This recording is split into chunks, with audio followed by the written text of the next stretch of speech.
I'm really, really pleased to introduce Vera Tauber. Is that right? Tauber? Yay! Perfect. Yeah. And who's in Germany, who is making the move from being a practitioner into being an academic professor. And you're going to be talking about working with young people who are hard to reach. After your presentation, I'll open it up to questions. If people don't want to ask them directly, you can put them in the chat. That's absolutely fine. So yeah, we'll make a start. Okay, so let's get it on. So, hey, hi, nice that you are all here and interested in the topic. As you already said, my name is Vera Taube and I'm a social worker in school social work and family care in Germany. And I'm also somehow a university lecturer. I just defended my thesis 2 weeks ago, so I'm now in the transition. But I still call myself a PhD candidate somehow because it's not finished yet. And what I'm going to present is my doctoral research about a social pedagogic project that is addressing hard to reach youngsters. And these hard to reach youngsters who slipped off the rail are somehow a huge challenge for social work. And depending on the support system spirit, professionals balance punishment and support for those youngsters, trying to find ways to bring the youngsters back into social cohesion. And for this quest, social pedagogy and social education offer educational solutions. So not the punishment, but the educational solutions to those social issues of the youngsters. And the practice I am now going to talk about particularly aims to address youngsters that avoid help. So they are running away, or they are super aggressive against adults and educators, or they just get back to themselves and don't want to listen. And it's of course considered when social workers try their best, but still their efforts fail, we have to somehow find solutions. And the projects like the one I investigated in my PhD are understood as so-called final rescue concepts, when the common support system falls short and cannot reach the young person in need. And this is how I would proceed. Firstly, I will give you an overview over concepts and context, just to make sure to bridge the translation gap between German and English, because youth welfare systems are culturally loaded and it's not always easy to translate. So I want to clear the terminology that we somehow understand each other. And then I explain the research design just briefly, which I used to learn more about this intensive pedagogic practice, this final rescue concept that is so important and fiercely discussed in Germany. And then I'm happy to present you the results of my investigation and give you, on the one hand, a thick description of the project so that you can imagine what is going on there. And then also a model of its practice. So how do the practitioners construct the social pedagogy thing they are doing? And finally, I conclude my presentation with a summary of social pedagogic aspects beneficial for the work with hard to reach youngsters. So concepts and context. The practice I investigated and that I'm going to talk about is strongly debated in Germany, as I already said. On the one hand, people argue that youngsters who act up get something like a reward for their behavior, like, oh, now they are allowed to go abroad. It's nice, it's like vacation. On the other hand, people argue that such measures often lack the youngsters' full consent and are more like a punishment, as they somehow kidnap the youngster and bring them somewhere else far away from their home against their will, more or less. And it is questioned if it is for their best interest or if it is just to remove them from society and get rid of them to punish them for their misbehavior. So officially, such measures count as pedagogic effort to avoid, for example, the transition to juvenile justice, and representing the belief that education helps hard to reach youngsters to get back into social cohesion. But of course, there are also other opinions that it's just punishment. So in the end, I wanted to have a look in the black box of this particular practice of intensive pedagogy abroad and see what is in there, in that black box. Is it punishment or pedagogy? And the concepts and context that you might need to understand the thing I'm talking about is you have to know a little bit about the German child support. It's regulated in the Social Code Book 8, and the Social Code Book 8 is characterized by being somehow a service catalog of social pedagogic interventions going up with intensity. So the lowest one is only counseling, and then it's going up from family counseling and foster care and residential care, up to this intensive pedagogy that I'm now talking about. So it's like the last thing that you can get, the most intensive measure that you can get. And the hard to reach youngsters, the next concept I want to explain is, usually we talk about hard to reach youngsters and they have intensive behavior problems. They are rejecting and escaping help or pedagogic interference. They have attachment and trust problems, and they have a so-called support career. That means they already underwent many support measures, but they all fell short, they didn't help. And they are somehow marginalized and endangered of dropping out of the support system, and therefore from social cohesion. Because as I explained, if you have this going up intensity of measures, one day you just read the end of the ladder, what comes next? So if this is not helping, what can you do? Then it's intensive pedagogy coming into the play. And the characteristics of this concept is that it's strongly relationship-oriented work and strongly experience-oriented. It's like this common third idea is really strong. And they are quite flexible and focused on the individual need, not standardized, but really individual. And often, that's why I put the question mark in brackets, they are closed. So the youngsters cannot decide when to leave and when to come. They are inside and it's closed.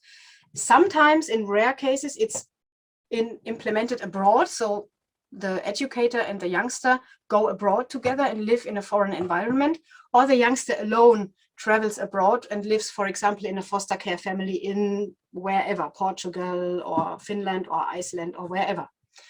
And what is also really important in intensive pedagogy is the everyday life and daily structure.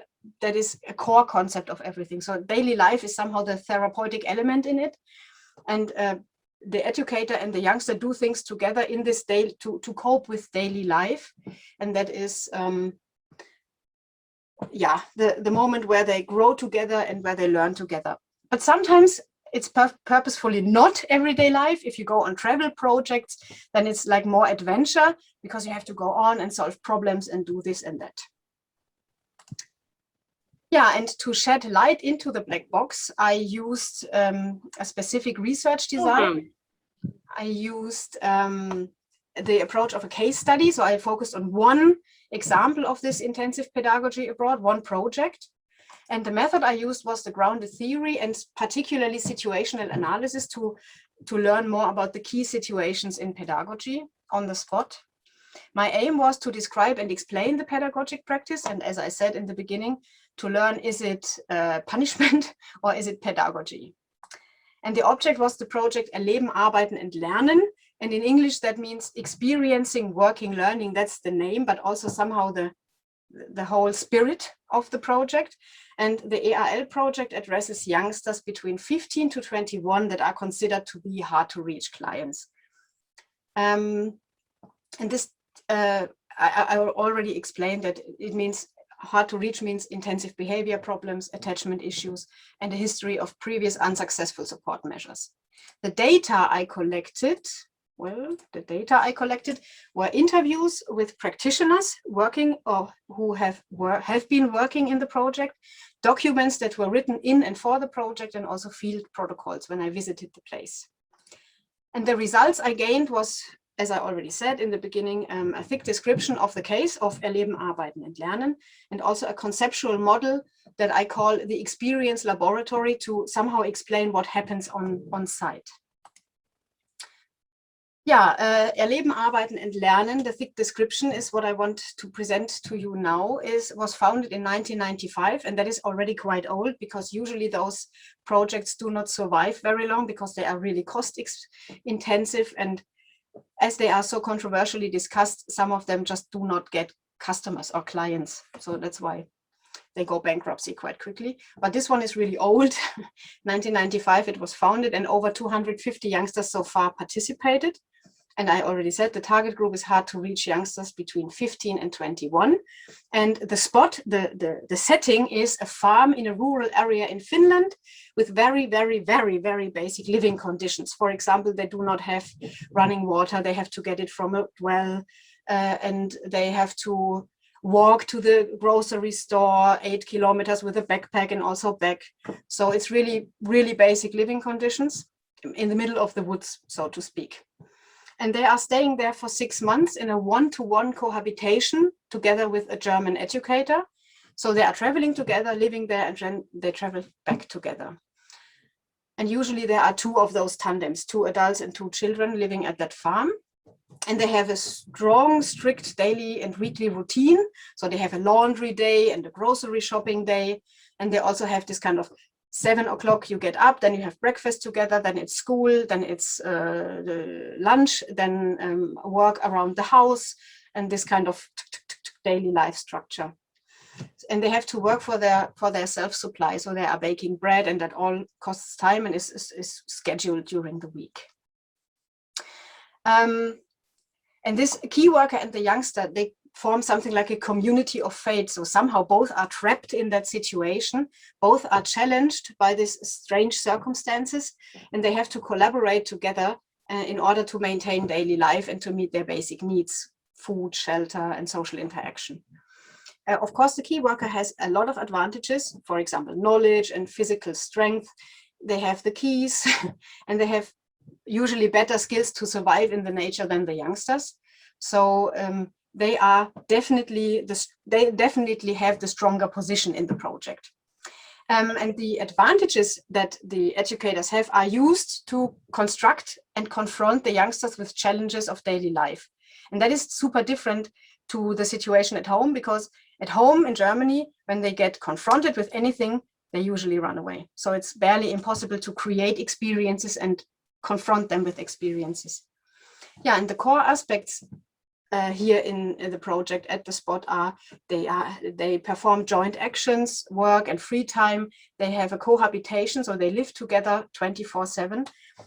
They have to work for their self-supply and live a basic lifestyle.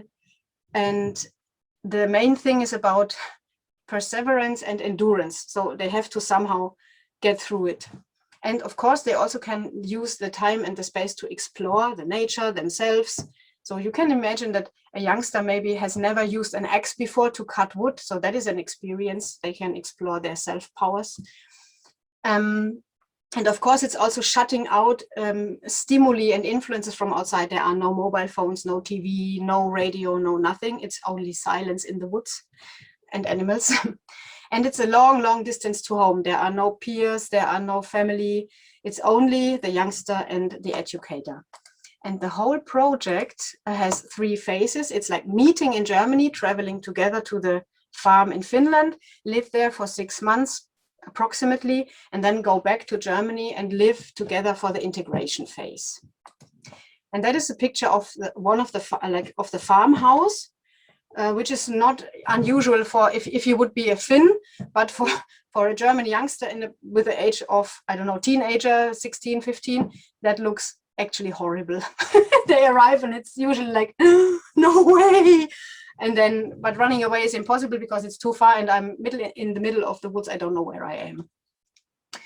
So why are they doing this effort in this project? Now I come to the model that I created from my data, and I called it the experience laboratory. I already teased it a little bit when I said confronting and constructing experiences, and there's a high power position of the educator and a high dependency of the youngster to the educator. And I want to explain this situation by this model. So at first, the model describes and explains the interplay between the 3 core elements of pedagogic interaction: the key worker, or you can also call it educator, the young person, and the environment. And this is a classic social pedagogic framework of thinking that describes the pedagogic setting and action in intensive pedagogic measures abroad. It also explains how elements depend on each other and how the setting impacts the pedagogic intervention. As you can see at the picture, the key worker, the youngster, and the environments are in this triangle together. And for example, the environment gives impulses and activation to the key worker and the youngster, and also a space for exploration. And also it is shaped by the youngster. As much as the youngsters learn, the more they can shape the environment. Yeah.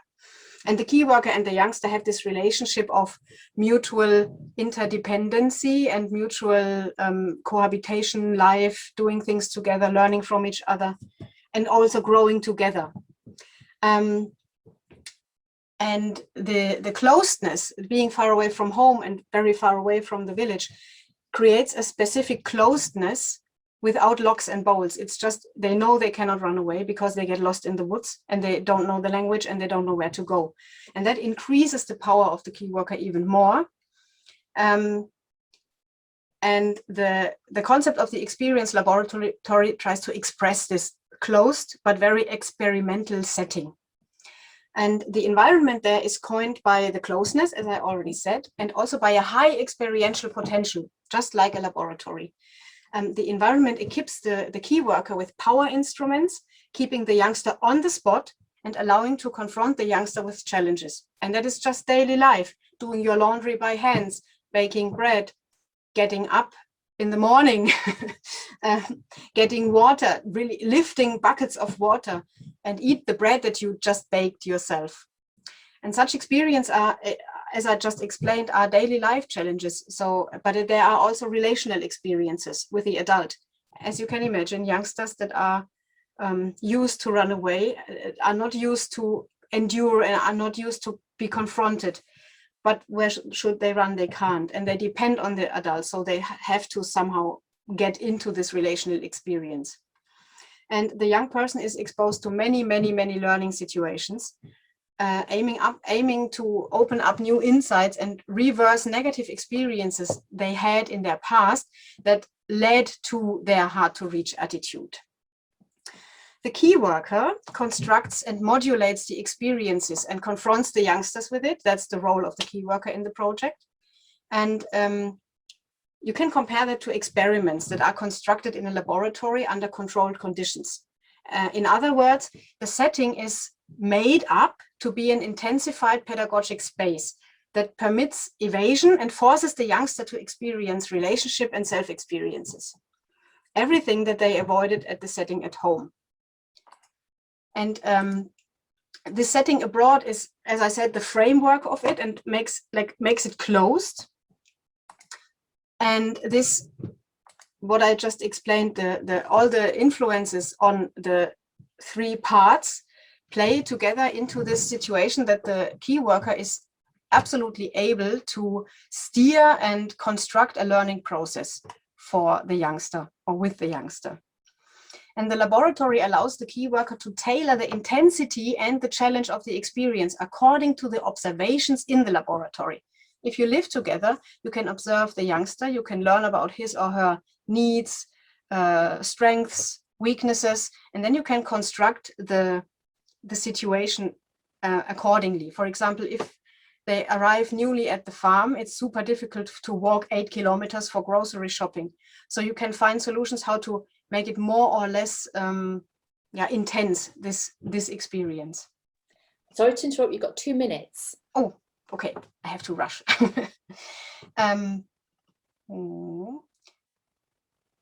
Well, I think I explained this quite exhaustively, so I just go on to the next slide. So in the end, that is what I just wanted to make the point that I decided it is not a punishment. The whole project is not a punishment, but it's more social pedagogy because of the 8 points that I listed on that slide. What I learned in doing the analysis of the daily practice that I found in the project is that the social workers understand the problem behavior biographically as a result of experiences and learning. And that is a social pedagogy idea that is shared with psychoanalytical pedagogy. And education and experiences are understood as means for change instead of punishment. So it's, of course, forced to move to the woods in Finland, but it's somehow for the, understood as for the best, to be able to bring the children or the youngsters into this learning situation. And that intervention is a person-centered intervention with a lot of experience construction. And the pedagogic space serves as a laboratory for the experiences. So that is the environment that allows the experience construction after all.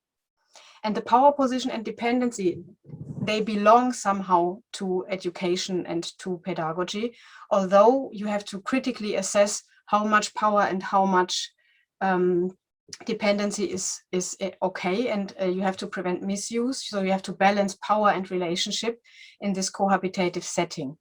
And the educator's role is something like a broker between the environment and the youngster, to tailor the experience and to maintain the experience and to accompany the youngster through the experience.